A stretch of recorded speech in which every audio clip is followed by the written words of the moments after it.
very clear about foreign policy.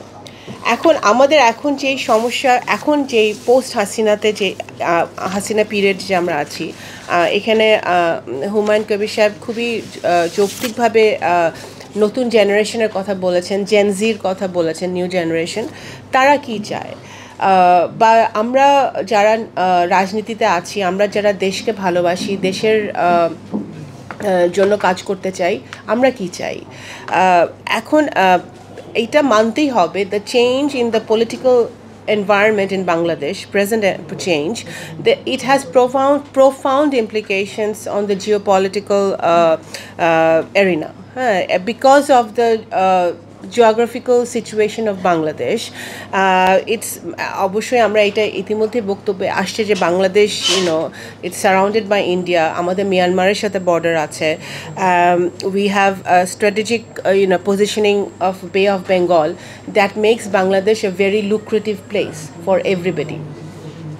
এখন India চায়নার মধ্যে যেই যুদ্ধ, সেই যুদ্ধের মাঝখানে বাংলাদেশ আছে এবং ইন্ডিয়া যত বেশি এখন post Hasina, India is more worried about China's expansion on maritime, তাদের যে ম্যারিটাইমে তাদের যে এক্সপ্যানশন, এই রিজনে তাদের যে এক্সপ্যানশন, সেটা নিয়ে ভারত খুবই চিন্তিত।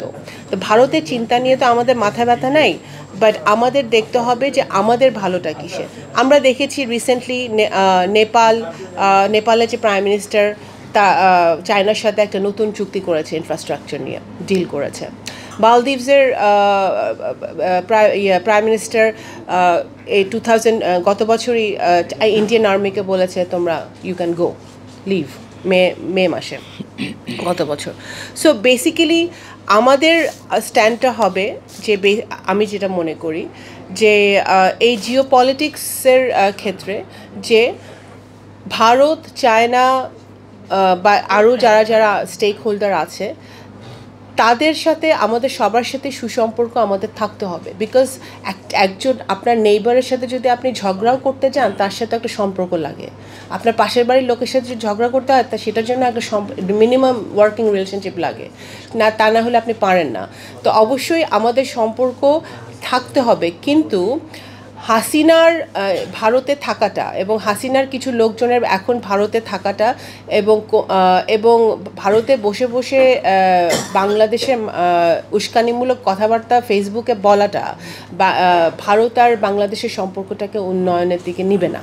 তো সেই ক্ষেত্রে অবশ্যই আমি সবসময় এটা আমি বলি, এখনও বলছি যে দিল্লিকে ডিসাইড করতে হবে বাংলাদেশের ব্যাপারে তাদের ফরেন পলিসি কী হবে।